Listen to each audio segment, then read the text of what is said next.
Welcome back to Monkeys on Typewriters on YouTube. We're continuing in this series on how does this end, which is ultimately going to talk about the SARS-CoV-2 pandemic and potential trajectories for that, but it's taking a very historical, contextual approach to thinking of previous plagues and pandemics and various other lessons learned from past history. We're going to split this part two into two parts, just because there's a fair bit to cover and a number of very interesting examples to get through in the historical context here. So, with that said, I'm going to hand it over to you, Arijit, and part 2A of How Does This End? Yeah, will this series ever end is the question, really. Yeah, that's Um, right. How does this series end? um, Great. So in the last episode, we went over the idea of the Red Queen's race, the idea that when you have a host and a pathogen, that evolutionary process is essentially a process of adversarial evolution. And we talked about how the Red Queen's race influences a lot of what we see between hosts and pathogens in a variety of different situations. We talked about how infectious disease is actually a significant predator for many different species, including humans. So, what we learned from what biology tells us about pandemics or about pathogens in general in the first episode really can be summed up as um, it's a continuous arms race between hosts and pathogens, and there's a fair degree of unpredictability to it. Now we're going to take a slightly different, we're going to ask a slightly different question. We're going to step away from biology a little bit and we're going to go to history. And so neither of us is a historian, but this was one of those things that we've all been forced to deal with because we are still living in historic times. We're in the middle of a SARS-CoV-2 pandemic, as folks watching this are aware. We're also on the verge of a few other infectious diseases spiraling out of control. So learning about pandemics and learning about infectious disease outbreaks, whether at the pandemic, epidemic, or endemic scale, becomes really handy, just as a sort of practical skill. Certainly not a future that any of us wanted to live in, but here we are today. And this now has become, just like learning evolutionary biology has become a practical skill that we can use in our day-to-day lives. Unfortunately, learning about the history of pandemics is something that I think is useful. And so today's talk is going to go through some famous pandemics, and we're going to really use that historical lens, and we're going to kind of relate it back to what we're seeing with SARS-CoV-2, what we may be seeing with other pandemics that come up, and really talk about these things from the standpoint of what does history really tell us about them. Now, there are articles out there about this topic. What does history teach us about, what does the Black Death teach us about COVID and all that? I think uh, what we're going to go over today is going to be a little bit different. When those articles at the beginning of the pandemic were written about what does history teach us about COVID, a lot of the message was, hey, don't worry about COVID. It's not so bad. It's only killed 50,000 people right now, and the Black Death killed, whatever, 50 million. That's a great message. It's not a very useful message. So today we're going to break this down, not so much in terms of predicting literally what's going to happen with COVID, but just to understand what are the general principles that you can draw from a pandemic, any pandemic. Okay, but before we get into that, we should actually talk about what a pandemic is. So this is an article about what a pandemic is, written by note the last author on the paper. And this was well before the actual pandemic. It was 2009. So in 2009, this is what the accepted definition was. A pandemic is a disease with wide geographic extension, where the disease moves about a lot and it has high attack rates and explosiveness with minimal population immunity. So novelty, infectiousness, contagiousness, and severity are all hallmarks of pandemics. Now, as we know, the definition of pandemic today is it something we're worried about? And if not, let's call it endemic. So that's not really the definition that was used back then. So, but it's really important to understand this context, because when you understand this context, it becomes very clear that a novel agent emerging with worldwide transmission is pretty much all that you need as a definition. And by novel, we don't mean it came out last year. We're not using the same standards for novelty as we would for, this year's latest, new pumps. Um, this standard of novelty is on an evolutionary scale. So this is what a pandemic is. It's a new disease that shows up and is all over the world. And what a pandemic isn't is also worth talking about. So if you look at sort of different pandemics over the years, this is sort of a 30,000-foot view of the pandemics that humans have been through in recorded history. And we'll be diving into some of these, not all of them, but some of them. One of the first things that leaps out is that some of these pandemics lasted for 15 years, like the Antonine Plague, roughly. The Black Death lasted for 6.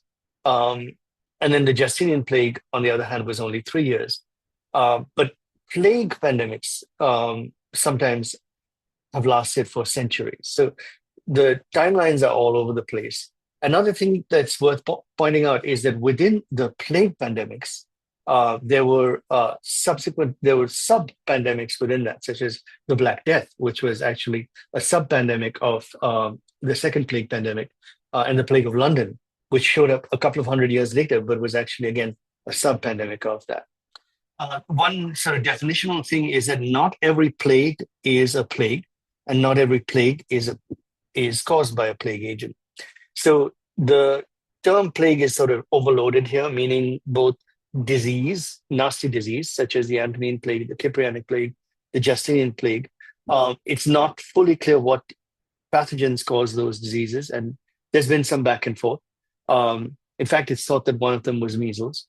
But on the other hand, when we talk about plague in the modern sense, we usually use the word plague to mean something different, which is a disease caused by the Bacillus Yersinia pestis. So it's a very defined, sort of very defined term. One important point there is that what people called a plague in ancient times can best be represented by the term pandemic now. So now let's take a look at, let's dive into some of these. But one of the things that should leap out to you here when you look at this is that there's no set timeline. They can run for generations. And often the same pandemic can have pandemics within pandemics. So that's kind of like just a thing, as you can see with the Black Death and the Plague of London, which were several centuries apart, but two very big sort of outbreaks, if you will, of the same disease. So what the pandemic isn't is a state of mind. Endemic diseases are local and predictable. Pandemics are global and unpredictable. So this is an important point to keep in mind as we go through this. So also keeping in mind that the WHO never declared the pandemic over. So as far as they're concerned, we're still in a pandemic. As far as the meaning of the word in the English language, we're still in a pandemic. As far as McKinsey is concerned, maybe we are now in a state of economic endemicity. Look it up. That's a McKinsey invented term, which is great, like good for McKinsey, right? But nonetheless, the biological meaning of the term remains what it is. So when we look at major historical pandemics, across the centuries, one thing leaps out, which is that every pandemic was an emergence event. It was a new pathogen coming into a population that didn't have much exposure to it before. And so when I say an emergence event, you might say, well, what the hell does that mean? I mean, the plague pandemics kept showing up again and again. First pandemic, second pandemic, it was the same pathogen. So what do you mean by an emergence event? And the answer is those pathogens were all plague, but they were not all, layers upon layers. They were all Yersinia pestis, but they were not the same Yersinia pestis. Yersinia pestis had changed molecularly sufficiently that those pandemics were kicked off by molecularly distinct pathogens. So when we look at it this way, you can see that each of the pandemics sort of took a significant bite out of both the population as a whole and also in terms of the spread. These were, even in ancient times, relatively global diseases. In today's talk, we're going to talk about 3 events in particular. We're going to talk about the second plague pandemic. We're going to talk about smallpox specifically. That was part of the Columbian Exchange. And we're going to talk about what that looked like. And we're going to talk about the 1918, 1919 H1N1 pandemic, which a lot of people call the Spanish flu, but should really have been called the first American flu, pending further American flus. Um, so we're going to dig into these three events, and we're really going to just look at sort of what can we take away from them. So the first one we're going to jump into is the plague. And so the plague is caused by the bacterium Yersinia pestis. And there are three forms, loosely speaking: pneumonic, bubonic, and septicemic. Pneumonic plague is airborne. Um, but the exact contribution of pneumonic plague to modern plague epidemics and ancient ones is still being untangled. Bubonic plague is the most common version of plague, and that is the version that was responsible for most of the historical pandemics. It starts with fever, weakness, and a headache, followed by bacterial infections in the lymph nodes. And so they swell up, cause these pustules called buboes. We won't get into too much gory detail, but suffice it to say it's ugly.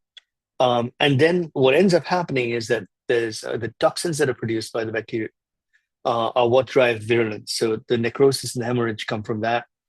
Um, as of 2017, it's only about 600 cases a year, but it's still out there in the wild, and we'll talk about that. And in the modern era, if you get bubonic plague today, it still has a case fatality rate of about 40 to 60%. If you treat it, that case fatality rate drops to 1 to 15%. But that's a lot. Like 15%, if we had a plague pandemic sweeping through today with a 15% CFR, that's a lot. Um, so we'll talk at a later point about sort of why it is the case that we don't have plague pandemics all the time, but it's certainly not because plague is no longer around, that, Yersinia pestis is no longer around. So Yersinia pestis emerged around 5,000 years ago. So it's still a very new pathogen. When we talked in the last episode, we talked about examples of pathogens that have been with humans since before humans existed. Yersinia pestis, on the other hand, is a very new pathogen on that scale, on an evolutionary scale. It has slow evolution from person to person because it evolves clonally. So it doesn't really do a lot of mutating as it passes from one person to another. But it does have multiple rodent reservoirs. And so that re-emergence into humans each time is associated with large evolutionary jumps because it spends some time evolving in animals and then coming back. So one thing that you and I have been working on, Ryan, which is relevant here, of course, as you know, is the concept of punctuated equilibrium and sympatric speciation. So the idea is you have a population of, say, birds on an island, and then a population out of that branches off and goes, let's say, to a smaller island. If that population then evolves on its own and can reinvade the original territory and is successful, that's a punctuated equilibrium event. It's called punctuated equilibrium event because if you're looking only at the main island, it looks like all of a sudden this brand new bird species showed up out of nowhere. There's no missing link, and it's reinvaded the original territory. But that's not what happened. There was evolution happening all along. It just wasn't visible to you. And in the same way, plague reemerges from animal reservoirs with large evolutionary jumps. And we'll get into that in a little more detail. Now, the interesting thing about plague is plague doesn't get points for killing people. The virulence is actually under drift. When we say something's under drift, we mean it's neither being selected for or against. So Y-pestis virulence factors are encoded on plasmids, which come and go fairly easily. So when Y-pestis picks up a virulence plasmid, it suddenly becomes extremely nasty. It can become extremely nasty.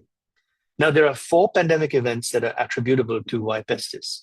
And you might say, if you're paying attention, you might say, well, what the hell do you mean 4? Because we were just talking about 3 plague pandemics. The first plague pandemic was from 540 to 750 AD. That was the plague of Justinian. The second plague pandemic was the Black Death. And the third one was in the early 20th century. So then where did that fourth plague pandemic come from? And it turns out there was a plague pandemic about 5,000 years ago when it first emerged in humans. We don't know how many people it killed, but there's things we can tell about them, about that pandemic. So you might ask the question, since, if you're watching, dear viewer, neither of us is a historian. So what the hell are we doing talking about the history of infectious disease? And part of this is because part of what makes this interesting is because a lot of this history has now come into the domain of biology, in particular, evolutionary biology. And so people have gone ahead and dug up remains and then done PCR on on those remains. So PCR, as you know, amplifies little DNA sequences. You can actually go pick up what exactly was going on at a molecular level with in the bones of people who died sometimes centuries ago or millennia ago, and really reconstructed a molecular level what's happening. So this sort of fascinating coda um, to the historical study of plagues, and the historical study of plagues, I mean plagues in the more broad sense, has made a lot of ancient plagues much more accessible. And in this case, the Neolithic pandemic is much more accessible to us because guess what? People actually found grave sites and were able to dig them up. So we're going to now take a closer look at that Neolithic pandemic. And it's important to note that each of these pandemics was a reemergence event. So these are, all Y. pestis clades are capable of infecting humans. But the clades, meaning the clones that kind of go through for a while, um, once they go into animal species, come back as sort of new critters, as it were. Um, so the very first time this happened was with plague that originated somewhere in near the Caspian Sea. Um, or somewhere in sort of modern day Russia / Ukraine today. And what essentially happened at that time was that in the first large human settlements, you had the plague pathogen emerging. And then as the population spread throughout the Eurasian landmass, the plague pathogen went with them. So that trajectory that you're seeing here in the bottom over here isn't just the trajectory of the disease. It's also the trajectory of actual trade routes and the trajectory of human spread. So as humans spread into the Far East and into the both into the Baltic and then into Scandinavia, they took plague with them. And what they were able to show was that the infected populations were actually all over the place. And so when they went ahead and they looked at what bacteria they were able to find, Y. pestis, and when they sequenced it, they were able to identify grave sites shown here with the skull and crossbones. And the grave sites in these distinct places were of distinct populations, distinct human populations, where now they were able to reconstruct what the lineage of Y. pestis was. So over a period of roughly 3,000 years, they were able to show in different grave sites, they were able to dig up Y. pestis, and they were able to sequence it and sort of construct what it looked like. And what they were able to see when they did this was something quite interesting. They were able to construct individual families, reconstruct individual families in some cases, for example, here in Scandinavia, and were able to show what happened exactly with the plague. So over here, what they found was this is a series of grave sites in what is today Sweden and Denmark. And you can see sort of the tip of Denmark over there, and then Sweden down here, and Norway over there. And what they did was they dug up these different grave sites, and they were able to show, okay, based on the actual populations, there were two different populations. There was a farmer population, which was one group of people, and steppe herders, which was a different group of people. And then they had some interbreeding between those populations. They were able to identify this by sequencing the DNA of the skeletons. But then they went a step further, and they also sequenced the plague from these individuals. So by doing this, they were able to show that they also did carbon dating. So they were able to show that different populations had the plague bacillus in them at different times. So when they looked at the plague-infected individuals, they were able to, first of all, identify the farming individuals, who were the original residents of that region. They were the Neolithic farmers. And then they had these steppe individuals who were actually newcomers who moved into that population, and people who were admixtures of those two populations. And they were able to see each of those dots is a plague infected individual. So in those grave sites, it's kind of like fascinating if you think about it. In those grave sites, they dug up these skeletons, and they were able to show that basically different people with different ancestries over a period of literally millennia had plague. So you can say, okay, but how do we know that's a pandemic? Well, they went a step further, and they actually sequenced the um, the genomes of these individuals sufficiently so that they were able to construct family trees. And you're looking here at a family tree of the steppe individuals.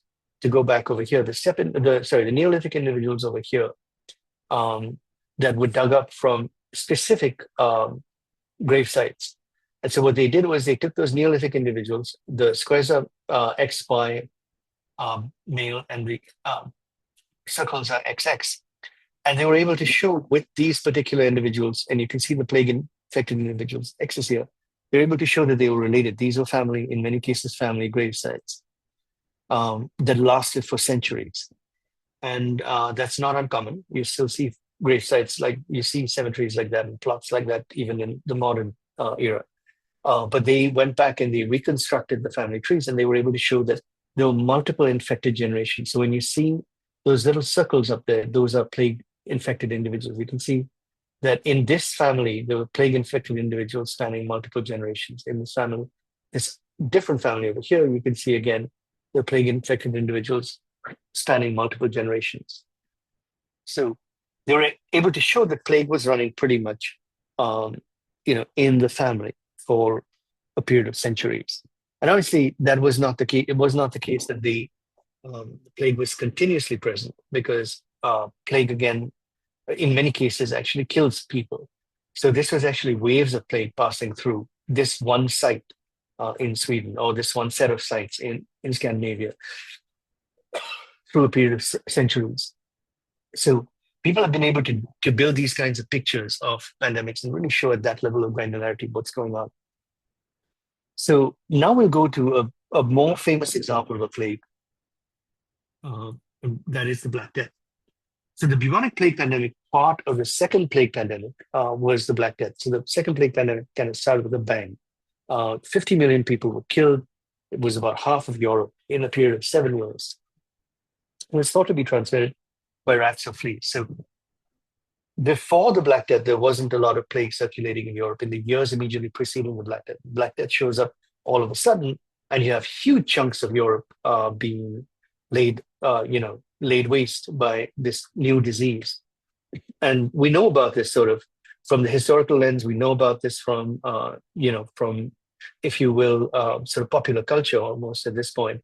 But again, re-examining this historical event now through the lens of evolutionary biology and through the lens of paleogenomics has given people a very, very clear and surprisingly granular picture of what happened. So the Black Death was not one continuous wave that lasted 7 years. It was ebbs and flows that lasted for months at a time. And it wasn't like the whole of Europe was infected all at the same time. We'll return to this many times, but the Black Death was essentially a series of waves that would kind of travel through Europe, and then a new wave would show up, and again, the same thing would happen. And these were profound societal disruptions that impacted the course of history. Now, the waves were actually separated, by months at a time, because there was obviously behavioral changes that were happening. If you think about it from an epidemiological standpoint, a sufficient proportion of the population was becoming immune in each wave, and there was a sufficient set of societal changes that was causing the impacted city to sort of shake off the plague. But then again, because it was quote unquote endemic in that space, you were seeing fresh waves of reinfection. So there is kind of an endemic dynamic, because what you have in a situation like this during the Black Death, what you have is you have the plague bacillus being carried back and forth between cities as people are traveling between cities, and often through rats or fleas. And there's some debate about whether this was actually human-borne. The thought is that it was actually travelers carrying it with them. But so that kind of a dynamic is something that that dynamic of reinfection and fresh waves flaring up during what looks like endemic disease with ebbs and flows was characteristic of the Black Death. It's been characteristic of other pandemics as well. We'll talk about it. You'll see it sort of rearing its head again with influenza in 1918, 1919. But what's interesting now with the Black Death is it's very, very well studied. And so the timeline in each event, in each region is very well described in historical records because it had a big economic impact. So you can actually see the Black Death when you even look at the economic output of regions. And again, we'll dig into that later in this talk. But so ongoing research continues to update this picture, but you sort of have this juxtaposition of what was happening at the societal level and what was happening at the molecular level, which gives you a lot of granularity in terms of what's happening. So what you're looking at here is the plague bacillus from the standpoint of its genome. So this is the phylogenetic tree on the left, and this is for the benefit of the viewer, not for the benefit of Ryan, who has been doing this for longer than some of the viewers, I'm sure, have been alive. Sorry, Ryan. What you're looking at here is a phylogenetic tree, and so over here, this is the root, and this is the original, most recent common ancestor of all of these samples. Each of these branches terminates in an actual sample. So what they did was they took these different samples, they PCR'd up their genomes, and then they put them together and sort of assembled a tree that looks at all the nucleotide level changes between these. And so these kinds of trees are very, very useful in terms of understanding how these different samples were related to each other. Now, these are not samples, these samples have some specific meaning. They were collected from all over Asia as well as Europe. And primarily centered on, the Chinese plateau in this case. But what they were trying to do is they were trying to say, okay, well, if you look at these lineages, which are, present, which were present historically in Yersinia pestis, how do they all relate to each other? So what they were able to do was they were able to say, okay, well, when we look at these and we sort of put them together, there are branching events. So you have different branches that kind of fork off. But if you notice over here, there's one sort of, there's one branch that kind of shows up. That IN2 branch is the Black Death branch. And that Black Death branch, surprisingly enough, sort of showed up in China and then made its way out of China. And this is one sort of reconstruction. So this is one way of thinking about it. And there are other branches as well that kind of show up. But what's interesting with the Black Death branch is that you see a very sort of branched set of trajectories coming out. So not only did the Black Death arise, but then it sort of radiated out at one shot. So the thought is that these particular Yersinia pestis strains were present in marmots. And what people have done is they've gone back and they've sequenced the bacillus present in wild marmots, and they've shown that the actual Black Death genomes, with some small changes, are still present in populations of Y. pestis that are present in the wild. And so, what's very interesting here is that when you're looking at this, these isolates are basically geographically can be pinpointed to a certain part. This is sort of the Qinghai Tibet plateau. So they can be pinpointed to a certain part of the world. And what people have done is they said, okay, well, if you now sort of overlay the Silk Road, or you now overlay other ancient trade routes, how does that sort of map out? And it turns out it maps out pretty well. So now how in God's name would bacillus that was hanging out in marmots on the plateau of Tibet make its way into Western Europe in the 14th century? And the answer actually is pretty straightforward. Marmots make good eating, apparently, I've been told. And they also have fur. So there was a group of people who would trap marmots and eat them, and trap marmots and use them for fur.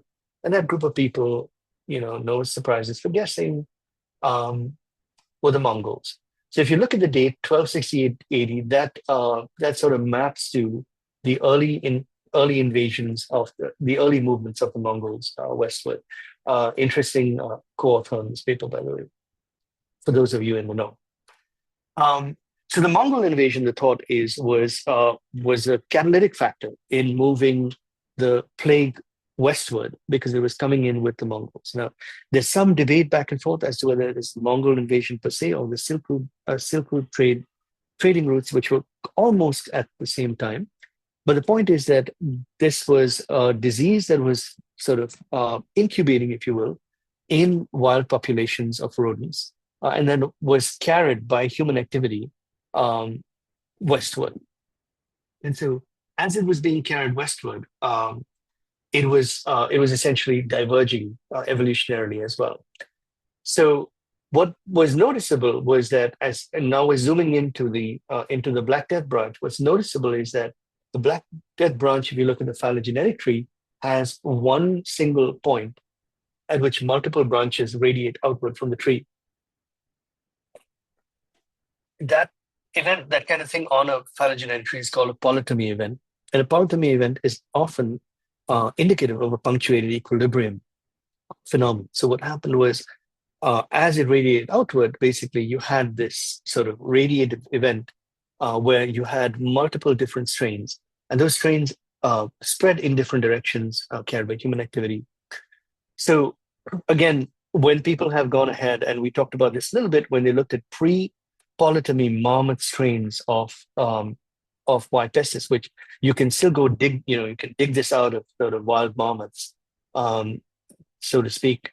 And what they found was that the distribution of these wild marmot strains, the white pestis in wild marmots, in modern day wild marmots, um, maps to individual branches of the Black Death.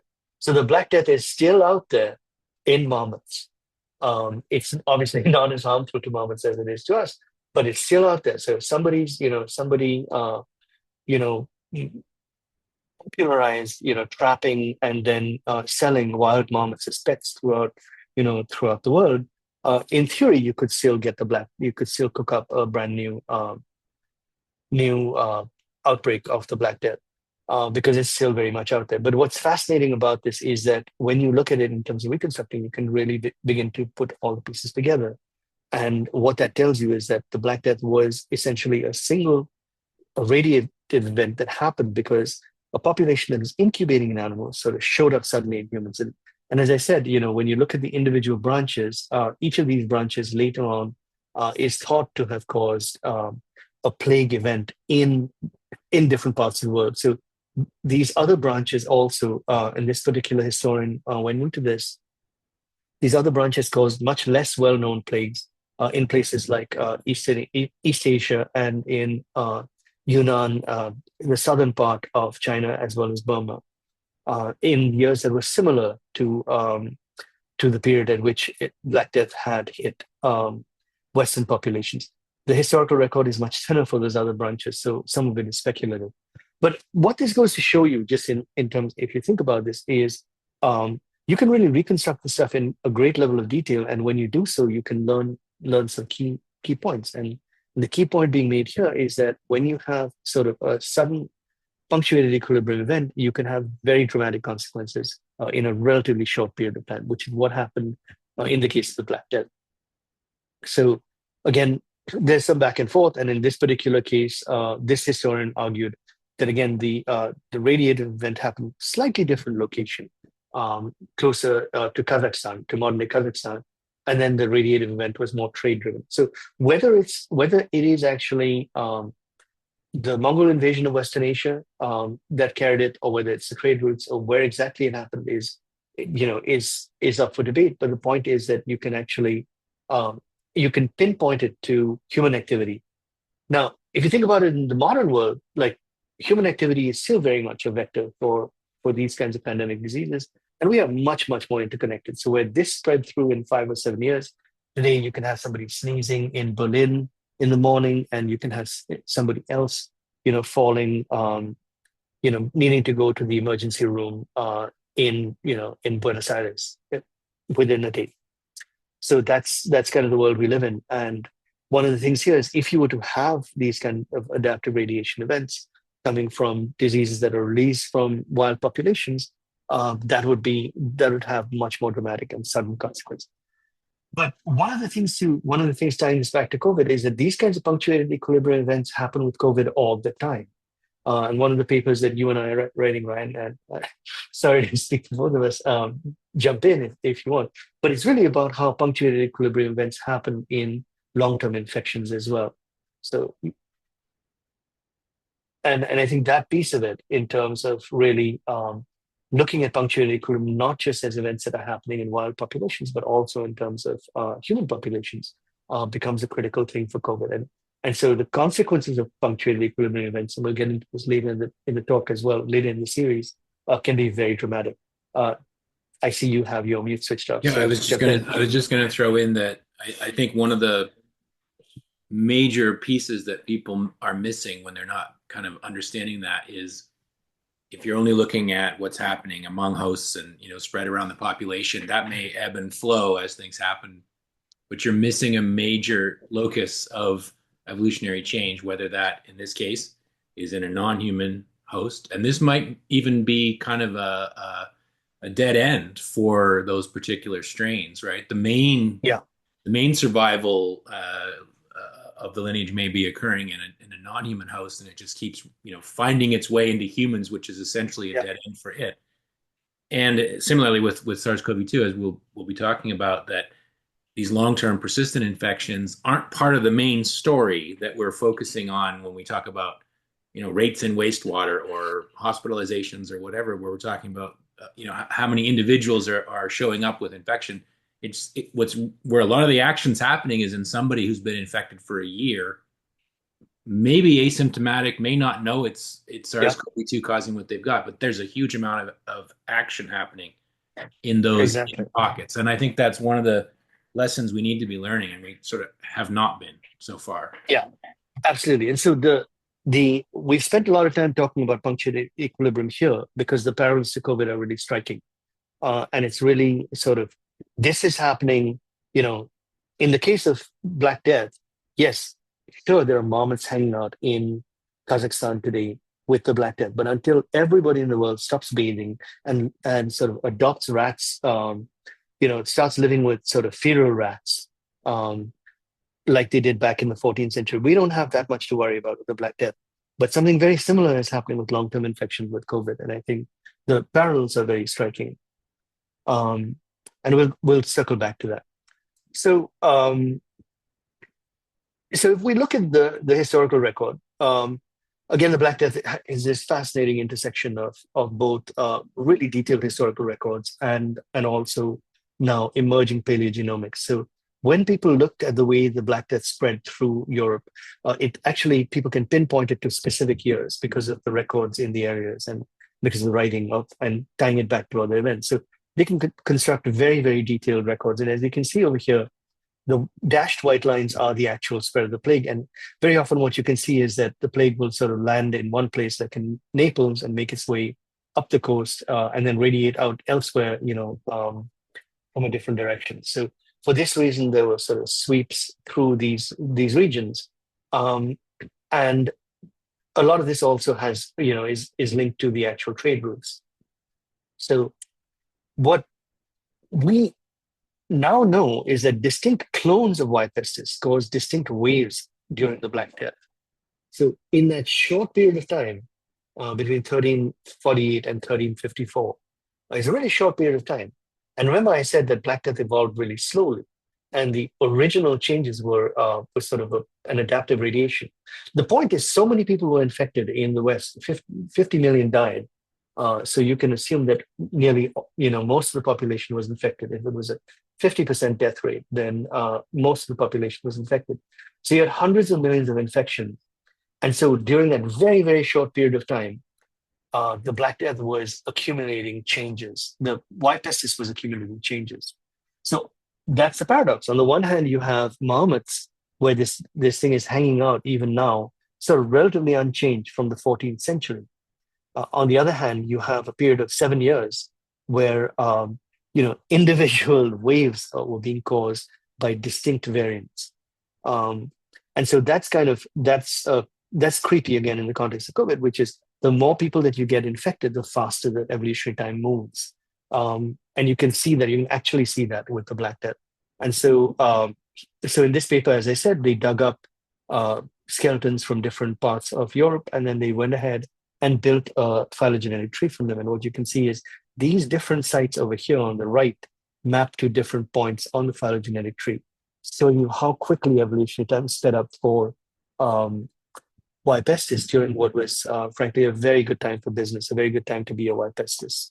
Um, so again, there are very detailed records of death in these different places in that time. People have managed to do incredibly detailed digital reconstructions. These things are very relevant because we'll come back to it not just from the standpoint of where we are now examining the biology, but later in this talk, we'll also talk about the societal implications. And so this kind of granular detail is really helpful in untangling the societal implications of Black Death, which we'll talk about later. Um, and so for here, for example, people went in and took death records from Venice, which are some dusty corner of Venice. If you should find it, there's like essentially death records going back 8 centuries. And what they did was they digitized it, analyzed it, and then double blind sort of um, made sure that the transcription was correct. And then they built a heat map, for crying out loud, where they actually have individual parishes, and they were able to pinpoint, pretty much region by region over that period of time what happened. So they were really able to sort of nail this down to neighborhoods of Venice. And you can see the brighter it is, the more plague you have. And so you can see in different years, going from left to right on the rows, you have very, very different patterns within different regions. So plague wasn't uniform, even in a geographic region as small as Venice. Plague was bouncing around during that period of time, just in a period of 2 years. And again, it shows you that this was a slow-moving disease, and it was not that transmissible fundamentally because it had to move with humans or with rats. So, this was a period of time when they were fairly locked down, and even then you had, and as a result, you had a high degree of geographic and temporal heterogeneity within even a small region like Venice.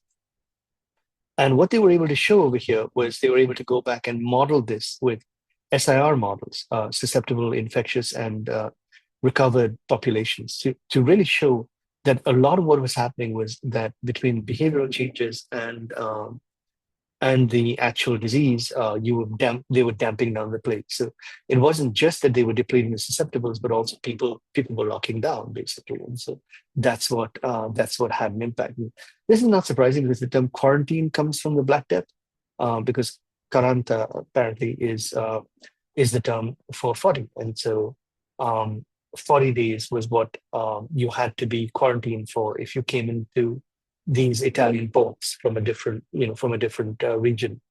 And so those kinds of quarantines and behavioral changes were effective, even in a region as small as Venice, in keeping the plague, turning the plague into a patchwork of impacted neighborhoods that sort of fled and then subsided on their own kinetics. As you can see, it's not all in synchrony. So people have done this kind of thing with other cities as well. So in London, for example, during the second pandemic, but not the Black Death. Now we're looking at the period going all the way into the 17th century.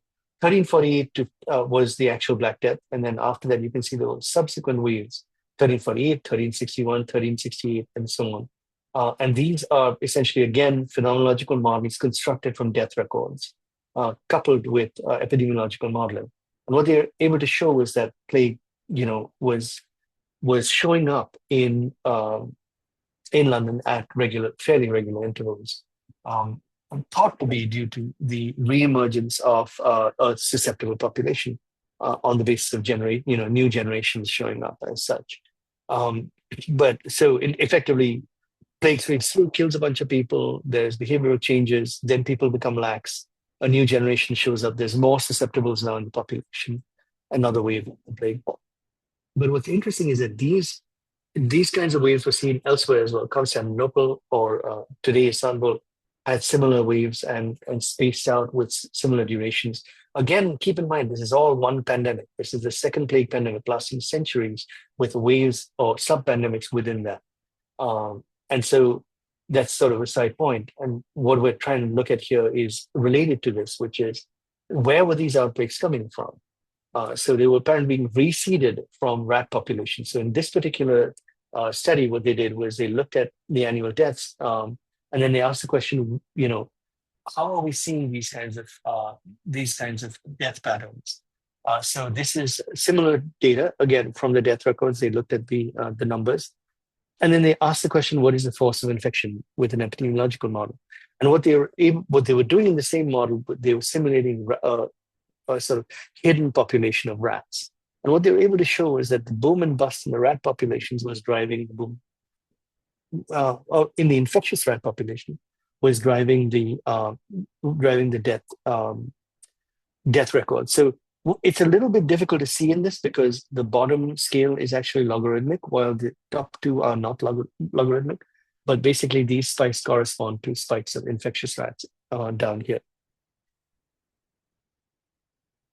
So again, this kind of modeling is very interesting at both in sort of a sort of abstract sense, but also in terms of what we live through today. Because what this shows you is when you have a reservoir and you can get repeated reemergence, you can have a pandemic essentially lasting for very, very long periods of time because we never achieve true endemic state because there's constant reintroduction of the pathogen into the population.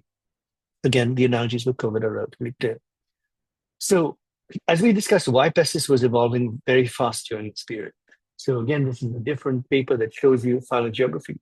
And you can see during the second pandemic, you had multiple radiative events. So we talked about the Black Death first. We talked about the 7 years of the Black Death. And so even during the 7 years of the Black Death, there were nucleotide changes, which is quite shocking, given that you can go find the actual Y. pestis in marmots today. So for Y. pestis, this is blazingly fast evolution. But in the 200-year period of the second plague pandemic, you also saw quite a lot of phylogenetic change. And again, people are able to have dug up grave sites that match the second plague pandemic, found the actual pathogen in bones, and then sequenced the PCR to construct these kinds of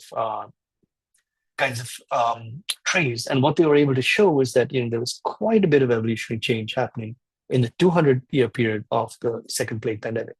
But what's interesting during that time was that it was the pathogen was evolving to become steadily more transmissible.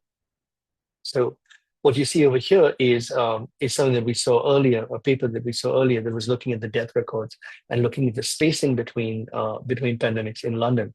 And what they were able to show here was that when they looked at this in terms of reproductive numbers coming out of their epidemiological modeling, they were able to show that the early plague pandemic years, and take it with a grain of salt because this is phenomenological modeling a little bit. But what they were able to show is that the 14th century plague had a much lower transmissibility than the 16th to 17th century. So this, by the way, is your reward when you learn to live with a disease. To make it really clear, the people in London learned to live with rats. They learned to live with fleas. They learned to live with a certain level of sort of filth, if you will, that predominantly favored the emergence and reemergence of plague, endemic plague, if you will, in repeated waves of pandemics. And what happened was that the virus, the bacillus didn't become tamer.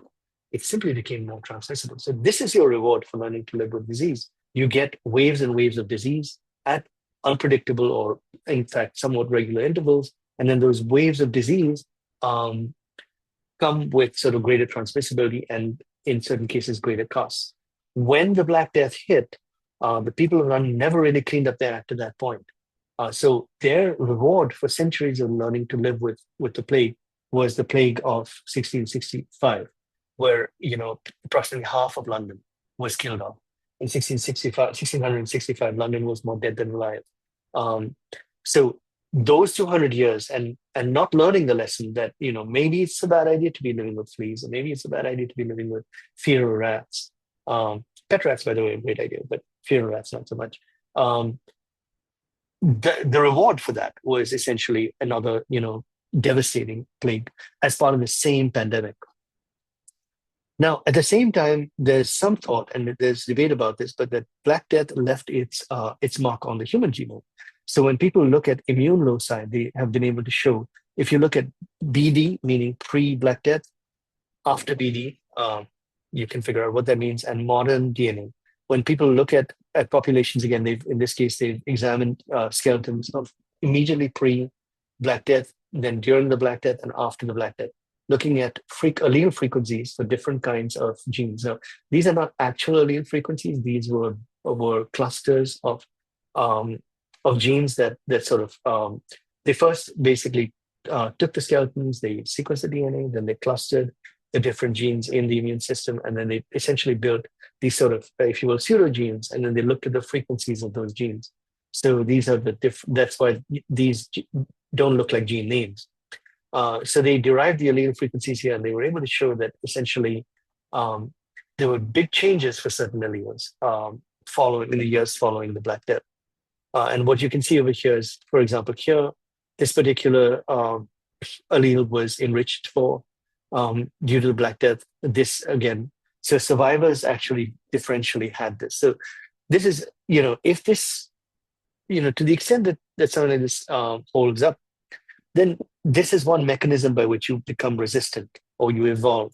Humans actually evolve resistance. We talked about this in the previous episode where we talked about how um, there are examples where human populations have evolved allele frequency changes in a way, and we looked at malaria, which is incredibly deadly for children. We showed that in the Cape Verde Islands over a relatively short period of time, a few centuries, you saw the emergence of resistance.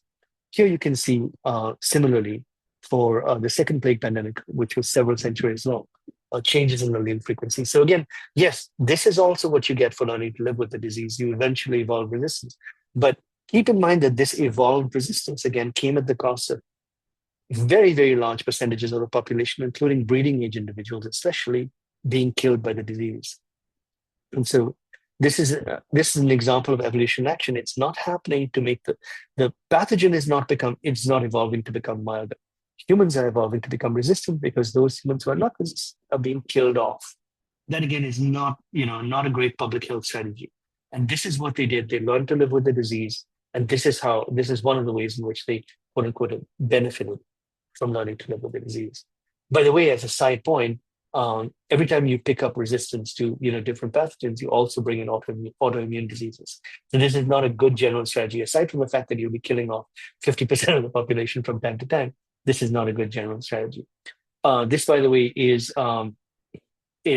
another sort of little factoid from that paper. They were actually able to identify individual genes and show that there were actually changes in the genes that showed frequency changes were associated with direct anti-Yersinia pestis activity. So they looked at what the impact was on the immune system for individual cytokine genes. They were able to show that these cytokine genes were in fact associated with anti-Y pestis activity. So this is a pretty neat paper.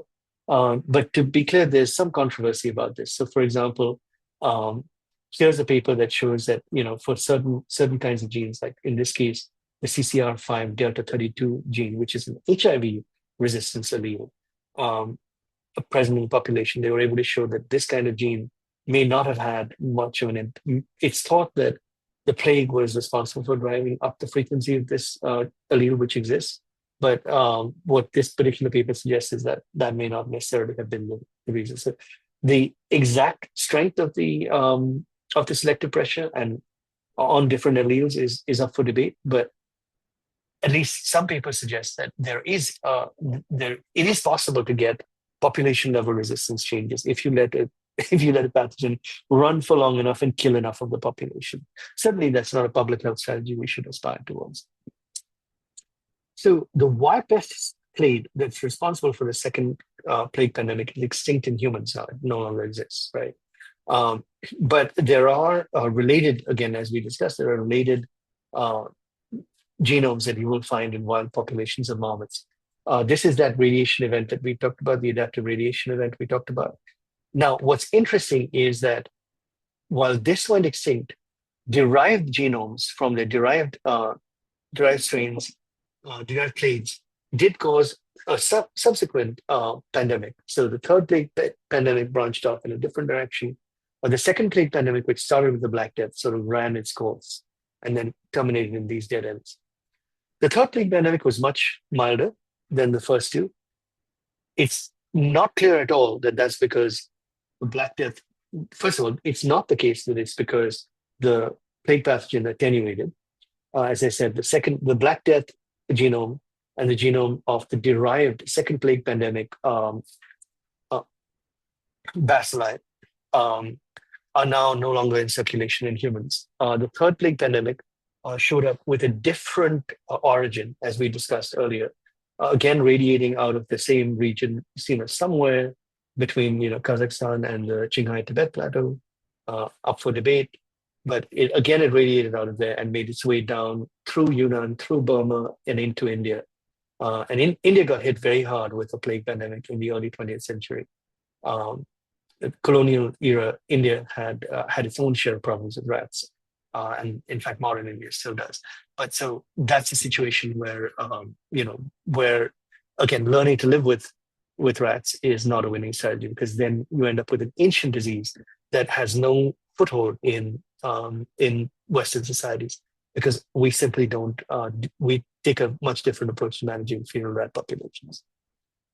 But so the plague bacillus never attenuated. The third pandemic was a fresh emergence event, um, as this particular phylogenetic tree shows. So if you think about it, it was really the disease control measures that played a large role in the risk of future pandemics. When we stopped learning to live with rats, stopped learning to live with fleas, we stopped learning to live with plague. And when in the era when human societies were learning to live with the plague, which I think goes all the way from 5000 BC up to the 1920s in India, you sort of had this dynamic. You had new pathogens emerging, new clades of white pests emerging, establishing the population, causing mass mortality, and then evolving. Those clades would eventually become eliminated, because in the population, what was going on was people were taking measures, as we discussed, and the combination of both increased resistance and taking measures damped it down. In the end, 1665, London was more dead than alive. In 1666, London was burnt to stones in six. The Great Fire of London in 1666 caused large chunks of London to be rebuilt, which led to architectural changes that made it much easier to control things like rat population. So it's thought, at least, that changes that reduced rodent-human cohabitation vastly reduced plague, the pandemic potential of plague, and the endemicity of plague. The point is that opting for endemic plague by cohabiting with rodents was an unstable balance that led to repeated flare-ups of these pandemics. I don't think we'll ever see another, I hope we'll never see another plague pandemic, because we're at a point where, fleas and lice and so on are not commonplace in humans. That was not the case even in the 18th century. When you read stories about sort of people in the 17th and 18th century, it was relatively common to have fleas on your body in that era. And so when you look at the standards of personal hygiene and the way they evolved, they had a huge impact on this disease. We would still be dealing with pandemic plague if we didn't have a radically different idea about whether it was socially acceptable to be walking around carrying fleas on your body. And this is an important point, again, with relevance for COVID, because we have radically different ideas about whether it's acceptable to be raw dogging, other people's breath indoors. We don't look at it that way when it comes to drinking water that's mixed with a fecal stream. We don't look at it that way when it comes to harboring fleas in our body. And so every disease, every human pathogen, pandemic grade pathogen, has a certain set of choices in human behavior that come with it. And in the case of the plague, those choices were really devastating and killed. The simple choice of living with those little insects was devastating for human populations. And when we said we're not going to live with it anymore, we stopped living with the plague. So the key take-homes from the plague are the evolution and emergence of new strains in an endemic disease can lead to sudden endemic-pandemic transitions. Punctuated equilibrium is a big driver of that. And because of that, you really can't learn to coexist with deadly pathogens. Learning to coexist with the plague was a mistake. Learning to coexist with rats and fleas was a mistake. And I think that take-home, again, has great relevance for the situation we're in today, as well as other situations we may get into in the next hour. We'll talk about another disease, another old friend, so to speak. But antagonistic coevolution and the Red Queen's race comes into play here because essentially punctuated equilibrium can lead to quick changes in pathology and virulence, as it did for Y pestis. And those kinds of punctuated equilibrium events are always a threat with old friends that we have learned to live with. In the next hour, we'll talk about another old friend, influenza. Um, but yeah, that's about it today. Yeah, I really appreciate the repeated reminder of how these things actually end up changing course, right? That learning to live with things has not been a solution, and you touched on in the rebuilding of London and steps being taken um, to mitigate some of the causal factors in plagues, but that's been pretty common throughout a lot of different pathogen human interactions. Cleaning water to avoid cholera, and until that was done, it now seems so obvious to do that, but until that happened, you were having repeated problems with cholera, for example.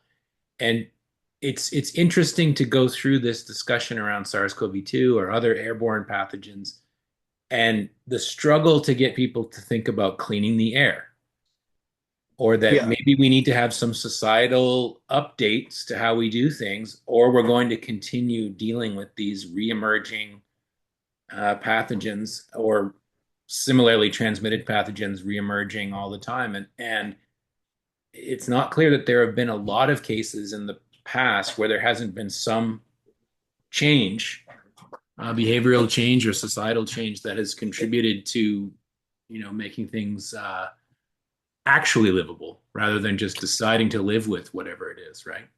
yeah. No, there's a really good reason why we don't leave food out on a counter for two Right. days. There's a really good reason why we don't live with fleas. And there's a really good reason why we wash our hands after we go to the bathroom. At least one, that's the aspiration. Hmm.